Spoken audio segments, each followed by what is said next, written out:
오늘 수요일 밤에 우리에게 주시는 하나님의 말씀, 우리 마가복음 우리 8장입니다. 마가복음 8장 27절부터 29절까지의 말씀. 제가 가지고 있는 성경 신약 성경 67페이지에 있는 마가복음 8장 27절부터 우리 29절, 우리 3절밖에 되지 않습니다. 우리 같이 목소리를 맞춰서 하나님께 봉독해 올립니다. 예수와 제자들이 빌립보 가이사랴 여러 마을로 나아가실새 길에서 제자들에게 물어 이르시되 사람들이 나를 누구라고 하느냐? 제자들이 여짜와 이르되 세례 요한이라 하고 더러는 엘리야, 더러는 선지자 중에 하나라 하나이다. 또 물으시되 너희는 나를 누구라 하느냐? 베드로가 대답하여 이르되 주는 그리스도 신이다 하매. 아멘. 하나님의 말씀입니다. 저희들 계속해서 우리 마가복음 말씀을 살펴봅니다. 오늘 본문에는 우리가 너무나 잘 아는 베드로의 신앙 고백, 주는 그리스도 신이다. 오늘 본문과 같은 다른 본문에 보면은요, 주는 그리스도시요 살아계신 하나님의 아들입니다 라고 하는 베드로의 신앙 고백이 나와 있습니다. 자, 오늘 이 베드로가 신앙 고백을 하기 전에 여러분 앞장을 보시면요, 여러분 우리가 지난주에 무엇을 살펴봤습니까? 예수님께서 먼저 이 벳세다라고 하는 곳에 가셔서 맹인의 눈을 고쳐주십니다. 자, 이 고쳐주시는 예수님의 그 모습이 마가복음 8장 23절에 보면요, 이렇게 나와 있어요.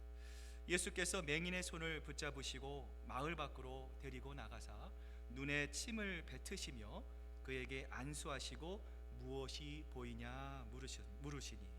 자, 여러분 그 예수님의 치유의 방법을 자세히 한번 보십시오. 아마 저에게 그런 능력이 있었다면 그냥 뭐 침을 바르고 어디 데려나가고 뭐 만지고 그렇게 하지 않고요, 맹인아 눈을 떠라, 아마 그랬을 것 같아요. 우리 예수님도 얼마든지 충분히 말씀 한마디면 이 맹인의 눈을 고치실 수 있는 능력의 분이십니다. 자, 그런데 여러분이 예수님께서 이 맹인을 치료하는 모습을 보시면은요, 이 맹인의 눈이 한꺼번에 뜨여지지 않습니다. 한 번도 그냥 눈이 한꺼번에 탁 띄어져서 한 번도 보지 못한 이 찬란한 세상을 보게 된 것이 아니라 정말 점차적으로 눈을 뜨게 되는 것을 볼 수 있습니다. 우리의 신앙도 마찬가지죠. 내가 예수님을 만났고 내가 어느 한순간에 내 신앙이 하나님이 원하는 신앙으로 갑자기 우리가 점프하는 일은 절대로 없습니다. 여러분, no pain no gain이라고 하는 말이 세상에 있죠. 여러분, 신앙도 마찬가지죠. 우리가 기도의 자리, 예배의 자리, 성경 공부하는 자리, 하나님의 말씀을 따라 말씀에 따라 우리가 하나님을 섬기고 봉사하고, 여러분 이러한 과정들을 통해서 우리가 어떻게 돼요? 하나님이 원하시는 분량으로 성장합니다. 여러분, 내 마음대로 내가 교회의 직분이 내가 됐다고 해서 나의 믿음이 거기에 합당한 은혜로 신앙으로 우리가 하루아침에 점프하지는 않는다라는 것. 여러분, 우리의 신앙이 또 우리를 향한 하나님의 성장시켜 주시는 모습, 치유의 모습도요 그렇게 점차적이라는 거예요. 여러분, 이렇게 세상의 눈을 보게 된 맹인이 예수님을 향해서 이렇게 말하잖아요. 예수님, 사람들이 보이나이다. 나무 같은 것들이 걸어가는 것을 보나이다 하거늘 이에 그 눈에 다시 안수하시며 그가 주목하여 보더니 나아서 모든 것을 밝히 보는지라. 여러분, 예수님께서 이 눈먼 사람, 이 맹인의 눈을 뜨게 해주시는 것이 어디라고 말씀드렸습니까? 이 벳세다라고 하는 것이죠. 여러분, 이 벳세다라고 하는 것이 바로 이 원어의 의미가 어부의 집이라고 하는 뜻을 가지고 있었어요. 예수님의 제자들 중에서도 어부 출신들이 굉장히 많이 있었습니다. 그 제자들 중에 대표적인 제자가 바로 베드로잖아요. 여러분, 예수님께서 베드로를 부르실 때 뭐라고 말씀하십니까? 베드로야 베드로야, 내가 너로 하여금 무엇을 낚는 어부가 되게 하리라? 사람을 낚는 어부가 되게 하리라. 여러분, 우리가 이 눈먼 사람처럼, 이 맹인처럼 육신의 눈이 먼 것뿐만 아니라 여러분, 중요한 것은요, 우리의 영의 눈이 가려지면 여러분 어떤 일이 벌어집니까? 고기는커녕 사람을 낚는 어부의 역할을 감당할 수 없는 것입니다. 여러분, 그래서요, 정말 우리가 정말 사람을 낚는 어부가 되기 위해서는, 하나님의 말씀에 합당한 삶을 살기 위해서는 가장 필요한 것이 바로 예배 자리에 참석하시는 거고요, 기도의 자리에 나아가는 거예요. 하나님의 그 음성을 들어야 합니다. 우리의 영의 눈이 띄어져야 합니다. 여러분, 우리가 세상 속에 살아갑니다. 세상의 문화 속에 살아갑니다. 세상의 가치가 너무나 강력합니다. 여러분, 그래서 그것을 우리가 거슬려 가려고 하지 않고, 우리가 여러분 그 고난을 우리가 참아가려는 과정을 우리가 하지 않으면요, 여러분 어떻게 되죠? 결국에는 우리는요, 세상의 문화와 세상의 조류 속에 잠식되어 버릴 수밖에 없는 것이죠. 여러분, 이런 점에서 이 벳사다에서 이 맹인의 눈을 뜨게 하시는 이 예수님의 사건을 통해 마가는 우리에게 무엇을 말하고 있어요? 당시에 베드로를 포함해서 자신을 포함한 이 제자들의 영적인 상태가 어떠한지를 우리들에게 말씀하고 있는 것이지. 어느 선교사님이 태국의 그 항공기를 타고 여행을 하게 되었답니다. 선교사님이 스튜디오스에게 전도를 하고 싶은 마음의 감동이 있었어요. 스튜디오스에게 당신은 예수 그리스도를 아십니까? 이렇게 물어봤다고 합니다. 그러자 스튜어디스가 이게 상냥하게 웃더니요, 잠깐만 기다려 주십시오 하고는 어디론가 사라졌다고 합니다. 선교사가 한참 동안 의아하게 생각하고 있었는데요, 자, 그 스튜디오스가 돌아와서 하는 말이 이런 말이었대요. 손님, 아무리 승객 명단을 뒤져봐도 그런 분은 비행기에 탑승하지 않았습니다. 참 우스운 소리죠, 우리가 들었을 때는. 여러분, 우리 주변에는요, 실제로 예수님이 누구신지 알지 못하는 분들이 너무나 많이 있습니다. 여러분, 정말 우리가 좋은 소식이 있다면, 정말 알리고 싶은 소식이 내 마음속에 있다면, 여러분 우리는 어떻게 합니까? 내가 가지고 있는, 내가 경험한 이 기쁜 소식을 내 주변에 있는 사람들에게 알려주는 것이 여러분 당연한 인간의 마음입니다. 여러분, 그것이 없다면 내 마음속에 그 기쁨이 사라져가고 있거나 없는 것이라고 봐도 무방한 거죠. 여러분, 그리스도인들 중에서도 이 스튜디오스와 같은 분이 없다고 장담할 수 있을까요? 우리가 믿는 신앙의 중심에 여러분 가장 중요한 것이 있습니다. 내가 믿는 신앙의 주체가 누구인가를 생각하는 것이 너무나 중요합니다. 그리고 더 나아가 그 주체에 대한 정확한 신앙 고백은요, 우리의 믿음의 질을 결정하는 시금석이 됩니다. 여러분, 예전에 코로나 사태가 우리 경북 지역에서 일어날 때 여러분 그 시발점이 신천지 교회 교인을 통해서 일어났어요. 매스컴을 통해서 그 신천지의 실체가 과거에도 알려졌지만 훨씬 더 많이 이렇게 막 들추어지는 일들이 있었어요. 여러분, 신천지 교인들은요, 그 신앙의 주체와 대상이 누구일까요? 예수 그리스도가 아니라 누구입니까? 이만희 교주입니다. 여러분, 그들이 가르치는 성경 공부 비유풀이가 있어요. 그것을 다 풀고 나면 마지막으로요, 파이널 테스트를 한답니다. 자, 그 시험의 그 질문이 뭐냐면 메시아가 누구인가라고 하는 질문을 한다고 해요. 자, 그 질문에 나의 메시아는 이만희 교주입니다 고백해야 비로소 이 패스를 하게 된다라는 거죠. 하나님과 예수님을 믿는 것이 아니라 누구를 믿는 것입니까? 이만희 교주를 믿는 거예요. 여러분, 그러기에 신천지는요, 이단이고 사교 집단인 것이죠. 30년 전에 애천교회도 이 동일하게 이 정명석이라고 하는 사람을 메시아로 고백했습니다. 그를 믿어야 구원을 얻고 그를 믿어야 거룩한 천국의 백성이 되어서 하나님 나라에 갈 수 있다라고 사람들이 그 교회에서 얘기를 했어요. 여러분, 그래서 그 교회의 처음의 이름을 애천교회라고 했고요, 발전해서 여러분 지금 뭐라고 부르는지 아십니까? JMS, 정명석의 그 알파벳 이름의 그 이니셜로 가지고 그 교회를 만들었어요. 또 하나는 2012년 12월 8일 방송된 SBS의 그것이 알고 싶다에 이 십자가의 비밀의 주인공인 한농복구회라고 하는 교회가 있어요. 엘리야의 복음 선교의 다른 이름인데요, 이 교주가 이 박명호라고 하는 사람, 이분이 자기가 어린 양의 신랑이라고 주장을 합니다. 수많은 젊은이들의 어린 양의 신부들의 성을 유린했어요. 여러분, 이 사람들의 이 이단들의 공통적인 교리의 원조가 바로 이 통일교의 교주였던 문선명 씨입니다. 이 문선명 씨가 주장했던 이 피가름 교리를 통해서 이 사람은요, 끊임없이 자기가 메시아임을 줄기차게 주장하다가 결국은 죽고 말았습니다. 메시아인데도 죽어버렸어요. 여러분, 우리가 믿는 바 신앙의 핵심은 무엇입니까? 예수 그리스도입니다. 여러분, 분명히 기억해야 됩니다. 여러분 앞에 서 있는 저도 아닙니다. 우리 장로님들도 아닙니다. 여러분, 이 교회 건물도 아닙니다. 프로그램이 아닙니다. 우리가 믿는 신앙의 핵심은 예수 그리스도이십니다. 여러분이 예수님에 대한 올바른 고백이 있어야 개인과 교회 그리고 신앙의 삶을 결정하는 아주 중요한 요소가 되는 거예요. 여러분, 이런 이유 때문에 교회들이 오랜 시간 동안 기도합니다. 함께 모여서 여러분 하나님의 뜻을 구하는 가운데 우리들이 잘 아는 여러분 그 스코틀랜드 신앙 고백, 웨스트민스터 신앙 고백과 같은 이 신앙 고백들을 통해서 여러분 세대를 거쳐서 끊임없이 이단들과 싸워왔어요. 그리고 오늘 본문에 나오는 베드로의 신앙 고백 역시 예수 그리스도의 중요성, 십자가의 중요성을 다시 한번 우리들에게 생각하게 합니다. 자, 여러분, 이러한 배경을 가지고 오늘 본문 말씀 우리 함께 시작하는데요.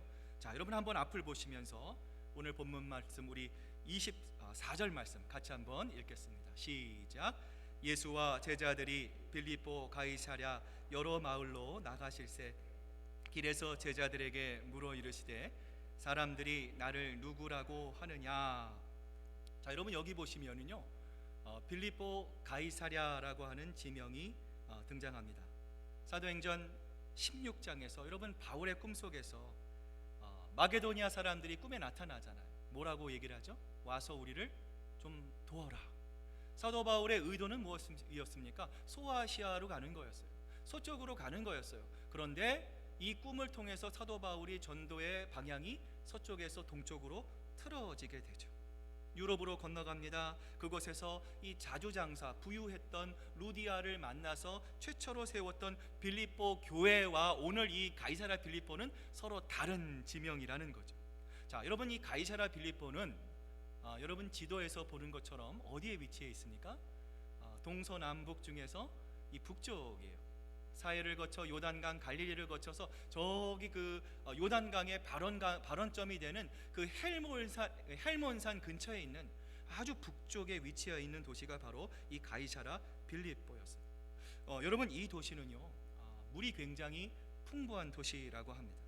자, 로마의 황제 아우구스투스가 헤롯 왕에게 선물로 준 도시가 바로 이 도시입니다. 헤롯이 통치를 한 이후에 이 도시는 아주 비약적으로 발전을 하게 되고요. 자, 이 헤롯이 죽은 이후에 이 도시를 그의 아들 헤롯 빌립에게 물려주게 됩니다. 자, 그러자 그 아들 헤롯 빌립이 로마 황제를 지칭하는 가이사에 자신의 이름 이 빌립을 더해서요 이 도시의 이름을 빌립보 가이사라로 바꿉니다. 자, 여러분, 이처럼 이 가이사랴 빌립보, 이 빌립보 가이사랴는요 왕의 이름으로 지을 만큼 왕들의 명예가 총집합된 도시였어요.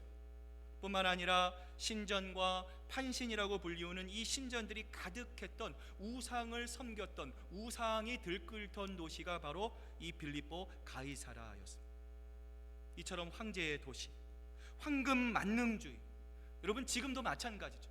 돈이면 다 된다는 것, 물질이면 다 될 수 있다는 이 우상 숭배의 늪에 빠져 있었던 이 도시 한복판에서 자, 예수님께서 제자들에게 두 가지의 질문을 하시는 거죠.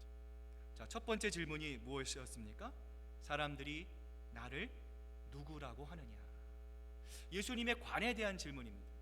사람들이 나를 어떤 모습으로 보느냐, 사람들이 지금 나를 어떠한 의미로 받아들이고 있느냐에 대한 질문입니다. 자, 그러자 제자들이 뭐라고 대답합니까?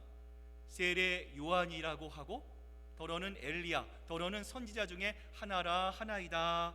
제자들이 대답을 합니다. 자, 여러분, 제자들이 이렇게 대답했는데요, 여러분 궁금하잖아요. 자, 성경에 보면 수없이 많은 인물들이 있습니다. 그런데 하필이면 왜 제자들과 또 예수님을 바라보는 관을 갖고 있던 사람들은 예수님을 향해 세례 요한 또는 엘리야라고 하는 이름을 거론했던 이유는 도대체 무엇일까라는 거예요. 자, 그 이유와 그 문제의 답은 해결의 답을 찾기 위해서요 우리 말라기 4장 우리 5절부터 6절을 함께 좀 살펴볼 텐데요. 자, 앞을 보시면서 같이 한번 우리 읽어보겠습니다. 시작. 보라, 여호와의 크고 두려운 날이 이르기 전에 내가 선지자 엘리야를 너희에게 보내리니 그가 아버지의 마음으로 자녀에게로 돌이키게 하고 자녀들의 마음으로 그들의 아버지에게로 돌이키게 하리라. 돌이키지 아니하면 두렵건대 내가 와서 저주로 그 땅을 칠까 하노라 하시니라. 자, 여러분 앞에 말씀을 잠깐 보시면요, 빨간색 글씨로 여호와의 크고 두려운 날이라고 있어요. 자, 여러분 이것은 무엇을 의미합니까? 심판의 날을 의미합니다. 자, 심판의 날, 여호와의 크고 두려운 심판의 날이 이르기 전에, 자, 하나님이 누구를 보내시겠다고 말씀하세요? 엘리야. 그렇죠. 엘리야를 보내시겠다고 말씀하십니다. 자, 그런데 여러분 열왕기 하를 보면 엘리야가 어떻게 되셨어요? 이미 하나님의 부르심을 받고 하늘로 승천했습니다. 하늘로 들려 올라갔어요. 에녹 다음으로 여러분 죽지 않고 살아서 올라간 선지자가 바로 이 엘리야 선지자입니다. 자, 그런데 이런 선지자를 말라기 선지자는요, 왜 뜬금없이 다시 온다고 말하는 것일까요? 자, 우리 성경을 하나 좀 살펴볼 텐데요, 마태복음 11장 우리 12절부터 14절을 한번 보겠습니다. 여러분 앞을 보시면서 같이 한번 우리 읽어보겠습니다. 시작. 세례 요한의 때부터 지금까지 천국은 침노를 당하나니 침노하는 자가 빼앗느니라. 모든 선지자와 율법이 예언한 것이 요한까지니 만일 너희가 즐겨 받을진대 오리라 한 예언자가 곧 이 사람이라. 자, 여러분 여기 보시면요, 자세히 보시면 지금 말라기 선지자가 예언한 엘리야는 누구를 가리키고 있습니까? 그렇죠, 세례 요한을 가리킵니다. 여러분 실제로 성경을 보시면은요, 이 두 선지자는 굉장히 비슷한 모습이 있어요. 평소에 입고 다니는 옷의 이 모습도 굉장히 비슷했고요, 평생을 하나님의 심판을 선언하고 또 회개를 촉구하는 모습 또한 이 두 선지자는요 굉장히 닮아 있습니다. 요한복음 4장을 보면 우리가 잘 아는 예수님께서 이 사마리아 여인을 만나 대화하십니다. 처음 이 여인은 예수님을 어떻게 생각했어요? 예수님은 나와는 아무런 상관이 없는 사람이라고 생각을 합니다. 자, 그래서 예수님을 향해 이렇게 말하잖아요. 당신을 가만히 보니까 당신은 유대인이고 나는 사마리아인이고, 또는 당신은 남자이고 나는 여인인데 어떻게 유대인인 남자로서 이방인인 여인에게 나에게 물을 달라고 합니까? 도대체 왜 그렇습니까? 당신은 나와 아무런 상관이 없는 사람이 아닙니까? 이렇게 얘기를 하는 거예요. 여러분 우리도 예수님을 만나기 전에 예수님과 나는 아무런 상관이 없는 거예요. 우리가 이 사마리아 여인과 같이 그렇게 예수님을 대할 수 있다는 거예요. 자, 이것이 바로 이 사마리아 여인이 처음 예수님을 향해서 가졌던 인식이었어요. 예수님에 대한 주관이었습니다. 자, 이랬던 사마리아 여인의 인식이 어떻게 바뀌기 시작합니까? 예수님과의 대화를 통해서. 여러분 기도는 무엇입니까? 하나님과의 대화입니다. 여러분 기도가 그래서 중요한 거죠. 예배가 그래서 중요한 거죠. 하나님을 만나야 내 마음이 바뀌는 것이죠. 여러분 교회는 저도 목회자이지만 이런 생각을 점점 많이 갖게 돼요. 사람의 생각으로는 움직일 수 없는 것이 교회입니다. 교회의 머리가 되시는 예수 그리스도께서 이 교회의 주인 되시기 때문에 여러분 교회가 올바른 방향으로 나아가기 위해서는, 하나님이 기뻐하시는 방향으로 나아가기 위해서는 누구의 마음을 우리가 알아야 될까요? 하나님의 마음, 예수님의 마음을 알아야 합니다. 여러분 그러기 위해서는 어떻게 해야 돼요? 예배에 나오셔야 합니다. 우리가 기도의 자리로 나아가야 합니다. 그래야 하나님의 마음을 아는 기도를 우리가 드릴 수 있게 되는 거죠. 오늘 사마리아 여인이 이것을 우리에게 보여주고 있잖아요.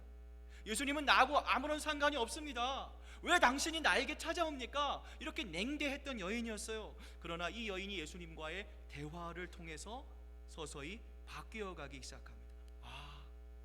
예수님을 통해서 무언가를 얻을 수가 있겠구나. 예수님이 나의 이 육신의 목마름 뿐만 아니라 내 영혼에, 내가 정확히는 알지 못했지만 내가 무언가의 영적인 이 갈구와 이 목마름을 예수님께서 해결해 주실 수 있겠구나라는 단계까지 나아가고 있어요. 그러다가 이 대화 속에서 예수님은 그녀의 비밀까지도 들춰내시잖아요. 세상 아무도 모르는, 나만이 알고 있는 비밀을 말씀하시는 예수님의 그 영적인 통찰력을 보면서 그녀가 뭐라고 고백합니까? 당신은 선지자시로군요. 여러분, 그런데 예수님은 여기에 만족하셨습니까? 만족하지 않으셨습니까? 만족하지 않으셨어요. 여러분, 왜 그렇습니까? 예수님은 선지자가 아니시기 때문에 그래요. 예수님이 원하시는 대답이 아니시기 때문에 그래요. 여러분, 예수님은 지금도 우리가 피상적으로 아는 예수님이 아니라 우리의 삶을 통해서 고백하고 우리의 삶을 통해서 예수 그리스도를 증거하는 진정한 그리스도인을 찾고 기다리고 계신다라는 거예요. 여러분, 그렇기 때문에 우리가 인내하는 마음을 가지고 그 주님을 바라봐야 합니다. 주님께 나올 수 있어야 합니다. 그리고 끝까지 주는 그리스도시요 살아계신 하나님임을 우리의 삶에서 증거하며 열매를 맺는 정말 예수님이 원하시는 올바른 정답을 우리 마음속에 품고 살아갈 수 있어야 하는 거예요.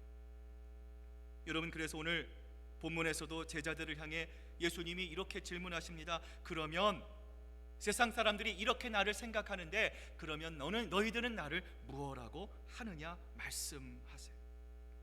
다른 사람들이 나를 엘리야라고 부르기도 하고 세례 요한이라고도 하고 선지자라고 부르지만 나와 3년 동안 동고동락해왔던 수많은 기적들과 하나님의 나라가 무엇인지에 대해서 들어왔던 너희들은 과연 나를 어떻게 생각하느냐라고 하는 예수님의 질문이었어요. 저는 이 마가복음이 이 같은 내용을 기록했던 다른 복음에 비해서 굉장히 짧게 이 내용을 기록되고 있어요.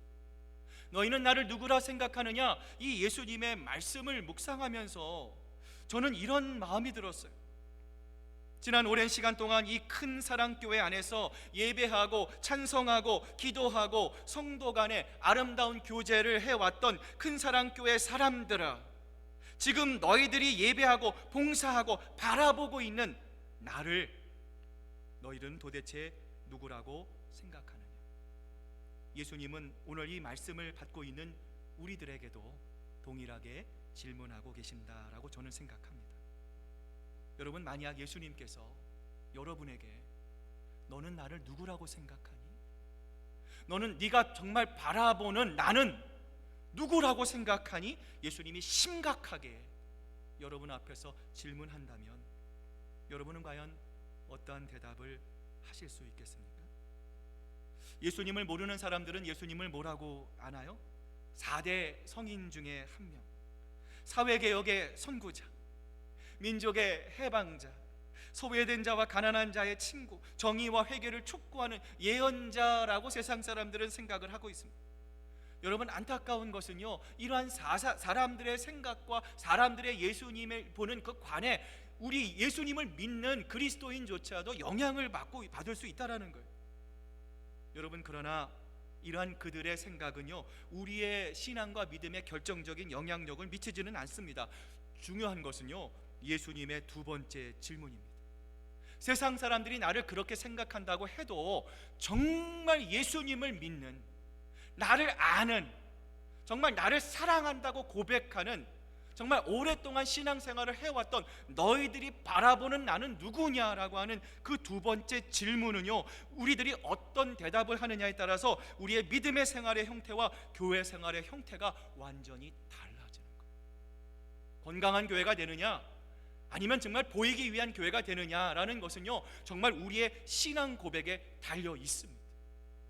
오늘 예수님의 질문 앞에, 물음 앞에 여러분, 우리 자신의 믿음을 돌이켜 봐야 합니다.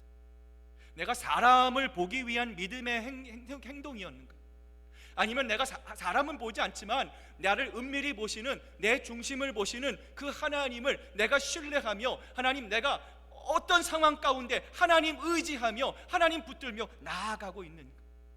오늘 말씀을 통해서 우리의 믿음을 되돌아보아야 합니다. 여러분, 이 믿음의 고백이 왜 중요할까요? 여러분, 지금 이 베드로 한 사람의 고백이 아닙니다. 여러분, 이 베드로의 고백은 거기에 있는 모든 제자들의 고백입니다. 더 나아가서 이 베드로의 고백은 어떤 고백입니까? 오늘 예수님을 나의 구주와 주님으로 고백하고 있는 이 땅에 우리 모든 그리스도인들의 고백이기 때문에 중요하다라는 거예요. 여러분, 여기서 그리스도라고 하는, 이 베드로가 고백한 그리스도라고 하는 말의 뜻은요, 기름 부음을 받은 자라고 하는 뜻입니다. The anointed one이라고 하는 뜻이죠. 여러분, 구약 성경을 보면 중요한 세 가지 직제가 있어요. 처음에는 왕이 있고요, 두 번째는 뭐가 있죠? 제사장이 있고요, 마지막 한 사람이 누구죠? 선지자입니다. 왕과 제사장과 선지자. 자, 이 세 직분이 온전한 직분을 수행하기 위해서는 어떠한 예식을 통과해야 합니까? 기름 부음을 받아야 합니다. 자, 오늘 베드로가 신앙 고백을 통해서 예수님을 뭐라고 인정하는 거예요? 예수님은 나의 왕이 되십니다. 예수님은 나의 제사장이십니다. 예수님은 나의 선지자이십니다. 고백하고 있는 거예요. 여러분, 먼저 제사장의 역할이 무엇이죠? 제사장은 무엇을 하는 사람입니까? 제사를 드리는 사람이죠. 자, 여러분, 죄 있는 우리가 지금은 예수 그리스도를 통해서 우리가 하나님께 나아갈 수 있는, 예수님이 휘장을 찢어 주셨잖아요. 우리가 예수님께 얼마든지 나아갈 수 있는 넓고 환한 길이 열리게 된 거예요. 여러분, 그런데 구약 시대에는요, 죄 있는 사람이 예수님께 나아갈 수 있는 길은요, 원천 봉쇄되어 있었어요. 여러분, 누구를 통해서 하나님께 나아갈 수 있습니까? 제사장이. 여러분, 제사장이 하나님과 인간 사이에 속죄의 제물을 준비합니다. 제사를 드림으로 하나님의 진노를 풀어드리셨어요. 하나님과 화목하게 합니다. 인간이 하나님 앞에 나아갈 수 있는 길을 예비했던 사람이 바로 제사장이에요. 여러분, 그런데 성경을 보면, 특별히 히브리서의 말씀을 보면, 예수님께서 참된 제사장, 온전한 제사장이 위해서 준비하신 속죄 제물이 있어요. 여러분, 무엇입니까? 자기 자신입니다. 예수님 스스로가 제물이 되셨어요. 여러분, 요한복음 3장 16절의 말씀처럼 한 사람도 멸망하지 않고 영생을 얻기 위해 하나님이 스스로 인간이 되셨어요. 얼마나 인간을 사랑하셨으면 죄의 문제를 해결할 수 없고 죄의 삭은 사망이기에 모든 사람이 다 죽음으로 갈 수밖에 없는 우리 인간을 불쌍히 여기셔서 하나님이 인간이 되시고 스스로 형벌을 주시고 모욕당하고 억울한 일을 당하고 마침내는 십자가 위에서 물과 피를 쏟아주심을 통해서 우리가 하나님 앞에 나아갈 수 있는 길을 열어주신 것입니다. 여러분, 그래서 신앙의 길은요, 희생의 길입니다. 우리의 본능이 그래요. 여러분 앞에 서 있는 목회자인 저부터도 그런 욕망이 있어요. 인정받고 싶고 주목받고 싶고 좀 이렇게 드러나고 싶은 그런 욕구가 있어요. 여러분, 예수님이, 하나님이 만약에 그런 분이시라면요, 우리 인간이 되실 필요가 없으시잖아요. 십자가 위에서 그 저주의 그 나무 위에 달리실 이유가 전혀 없으시잖아요. 여러분, 반드시 기억하셔야 돼요. 우리가 바라봐야 할 분은 제가 아니라, 우리 지도자들이 아니라 바로 예수 그리스도이십니다. 주님이 우리의 삶의 모범이 되어야 합니다. 주님이 하신 기도를 우리도 해야 합니다. 주님이 하나님의 말씀에 순종한 것처럼 우리도 그 순종하며 힘들지만 그 길을 걸어가야 합니다. 그리고 넓고 화려한 찬란의 길이 아니라 좁고 험한 십자가의 길을 하나님의 아들이신 예수 그리스도가 걸어가신 것처럼 우리도 그 길을 걸어가는 것을 주저하지 말아야 합니다. 그러나 우리가 그 길을 걸어갈 때 우리가 비참할 것 같이 생각하지만 결국 그 비참함에서 우리를 존귀하게 영화롭게 만드시는 분이 반드시 계십니다. 그분이 바로 우리의 주 예수 그리스도이십니다. 여러분, 그것이 신앙입니다. 그것을 알고 믿고 온 교회가 함께 걸어가는 교회, 그것에 함께 우리가 마음을 모아서 나아갈 때 그 교회는요, 하나님이 기뻐하시는 교회, 하나님이 정말 너무나 흡족해 하시는 건강한 교회가 될 수밖에 없다라는 것이죠. 여러분, 베드로의 고백이 여러분 이래서 위대한 것입니다. 예수님, 당신은 우리가 바라봤던 그리스도이십니다. 바로 그 제사장입니다. 나를 구원하실 수 있는 유일하신 분, 나로 하여금 하나님 앞에 나아가실 수 있는 분은 바로 오직 주님을 통해서 뿐입니다. 이런 고백, 예수님이 우리의 구주가 되신다는 고백입니다. 두 번째 베드로의 고백은요, 예수님을 왕으로 고백하고 있어요. 여러분, 예수님은 왕입니다. 왕은 통치하는 사람입니다. 제사장이 속죄의 제사를 드리고 이를 통해 인간이 죄 사함을 받고 하나님께 나아갈 수 있는 길을 예비했던 사람이 제사장이라면, 왕은 어떤 사람입니까? 왕은 나를 다스립니다. 왕은 내 운명을 주장합니다. 여러분, 왕은요, 우리의 삶을 날마다 인도할 수 있는 권능과 능력을 가지고 있는 사람이 바로 왕입니다. 여러분, 예수님이 여러분의 왕 되심을 믿으십니까? 예수님이 여러분의 삶을 인도해 주실 것입니다. 예수님이 여러분의 기도를 들어주실 것입니다. 세상 사람들의 관점으로 봤을 땐 아유 왜 저렇게 재미없게 살아, 아유 왜 저렇게 즐기질 못해 라고 말해도 예수님께서 여러분의 삶을 주장해 주시고 예수님께서 여러분의 삶을 인도해 주시면 여러분이 선택하는 것, 여러분이 걸어가는 길은 하나님이 동행하시는, 주님께서 역사하시는 놀라운 기적이 날마다 베풀어지는 아름다운 길임을 여러분 반드시 기억하시기를 바랍니다.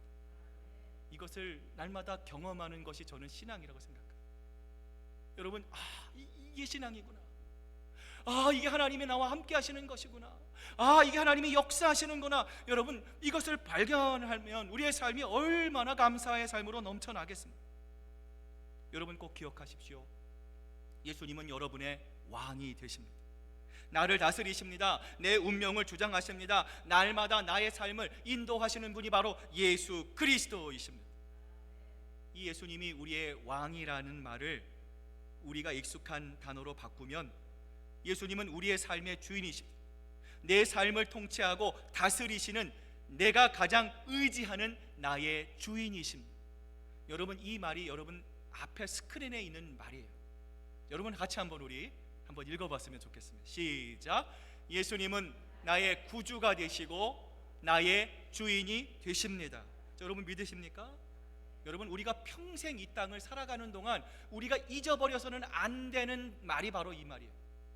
예수님은 나의 구주가 되십니다. 구주가 된다는 말은 어떤 말입니까? 여러분, 세상에는요 예수님을 향해, 천국을 향해 갈 수 있는 여러 가지 길이 있다고 합니다. 선을 하고 도덕적으로, 인격적으로, 또 구제하고, 여러분 그것 다 중요해요. 여러분, 그런데 중요한 것은 무엇입니까? 우리가 천국 가는데 도움이 안 된다는 거예요. 여러분, 우리가 예수님께 나아갈 수 있는 길은 오직 하나입니다. 누구를 통하지 않고서는 안 돼요? 예수 그리스도. 여러분, 절대로 우리가 놓쳐서는 안 되는 거예요. 나는 길이요 진리요 생명이니 나로 말미암지 않고서는 아무도 하나님께로 갈 자가 없느니라. 이 세상에 하나님께로 갈 수 있는 유일한 길은 예수 그리스도를 통하는 거예요. 여러분, 어떤 어려움이 닥쳐도, 여러분 칼날이 나를 위협해도 여러분 절대로 변명해서는 안 됩니다. 예수님이 나의 구주가 되십니다. 여러분, 실제로 우리가 일제에 압박을 받았을 때 참 가슴 아픈 이야기죠. 많은 목사님들, 많은 교회들이 사실 예수님을 부인했습니다. 예수님을 배교했습니다. 물론 우리가 회개하고 오늘날 하나님께서 우리 한국교회, 또 우리 디아스포라, 우리 이민교회에 많은 축복을 주셨지만 여러분, 인간이 이렇게 연약합니다. 여러분, 오늘 우리가 살아가고 있는 현실도 마찬가지죠. 사탄이 여러분 예전에 그리스도인들을 위협했다면 여러분 지금은 무엇으로 획책을 합니까? 물질로 획책을 합니다. 권력으로 획책을 합니다. 사람의 이목으로 획책을 합니다. 성적인 유혹으로 획책을 합니다. 여러분, 때로는 그런 사탄의 획책이요, 우리 그리스도인들이 그 시험을 벗어나기가 훨씬 더 어려울 수 있다는 거예요. 예전에 초대교인들이 여러분 원형 경기장에 들어가죠. 로마에 보면 콜로세움이 있습니다. 지금은 이 콜로세움을 세계 유네스코 문화유산으로 지정이 되어 있어요. 여러분, 근데 사실 거기 굉장히 끔찍한 일들이 벌어졌습니다. 황제가 단에 올라가서 여러분 손가락을 이렇게 하면 어떻게 해야 되는 거예요? 그 사람을 죽여라. 이렇게 하면 살려라. 굶주린 사자가 있습니다. 며칠 몇 날을 먹질 못했으니 얼마나 포악해져 있겠습니까? 줄을 놓기만 하면 당장 달려가서 여러분 내 몸을 갈기갈기 찢어 놓을 수 있는 기세예요. 두려움의 연속입니다. 황제가 손을 이렇게 하면 나는 죽을 수밖에 없는 거예요. 여러분, 그런데 초대교회의 모습을 보면 초대교회인들이요, 우리와는 좀 특별한 사람들이기 때문에 하나님의 말씀에 순종했던 사람들이 아닙니다. 그들도 우리와 똑같은 성정을 갖고 있어요. 엘리야처럼 연약한 사람들이었습니다. 두려운 사람들이었습니다. 겁이 많은 사람들이었어요. 여러분, 그럼에도 불구하고 그들이 끝까지 주님이 나의 구주가 되십니다 고백할 수 있었던 이유는 무엇입니까? 왕, 당신은 권력을 가지고 있습니다. 당신의 손가락 하나로 나를 살리기도 하고 죽일 수도 있는 생사역탈권을 당신은 갖고 있습니다. 당신이 비록 내 생명을 좌지우지할 수 있을진 모르지만 나의 영혼을 책임질 수 있는 사람은 당신이 아니라 나의 왕이신 예수 그리스도이십니다. 그들이 믿고 있었기 때문에 그렇습니다. 여러분 마음속에 주님은 나의 구주가 되십니다. 천국은 이론에서만 존재하는 것이 아니라 천국은 분명히 존재하는 것입니다. 우리의 믿음과 신앙이 확실하다면 우리는 사탄의 어떠한 획책과 계교에도 우리는 반드시 승리할 수 있을 줄로 믿습니다. 여러분 또한 예수님께서 나의 주인이 되신다는 말은 뭐예요? 말 그대로 내 삶의 주인이 되신다라는 거예요. 여러분 종이 주인의 말에 거역합니까? 그럴 수 없습니다. 주인이 뭘 원하는지, 주인이 어떤 것을 기뻐하시는지 여러분 잘 들을 수 있어야 합니다. 성령께서 우리 마음속에 말씀하시잖아요. 예배 드려라. 힘들지만 기도의 자리에 나가라. 우리 공동의 기도할 때 나 한 사람만 안 하면 되겠지 그런 마음 갖지 말고 네가 먼저 기도의 자리에 앞장서라. 교회 봉사 힘들고 어려울 때 내가 먼저 움직여서 그 교회가 하나님의 말씀 가운데 아름답게 움직일 수 있도록 성령께서 우리 마음속에 말씀하시면, 주인이신 우리 예수님께서 우리에게 말씀하시면 우리는 어떻게 해야 됩니까? 따라야 하는 거예요. 그것이 바로 예수님이 나의 주인이 된다라고 하는 고백입니다. 예전에는 내 마음대로 살았습니다. 예수님 모르기 전에 내 뜻대로 살았습니다. 내 기분대로 살았습니다. 그런데 여러분 예수 믿고 난 이후에 변화가 뭐예요? 예수님이 나의 주인이 되시기 때문에 이제는 어떤 삶을 살아갑니까? 내가 원하는 삶을 살아가는 것이 아니라 내 삶의 주인이신 예수 그리스도의 기쁨이 되는 삶을 살아가는 거예요. 그것이 바로 오늘 예수님께서 우리에게 듣고 싶어하는 대답이십니다. 사랑하는 여러분, 예수님은 나의 구주가 되시고 나의 주인이 되십니다. 여러분 이 고백이야말로 우리 신앙인의 가장 중요한 고백입니다.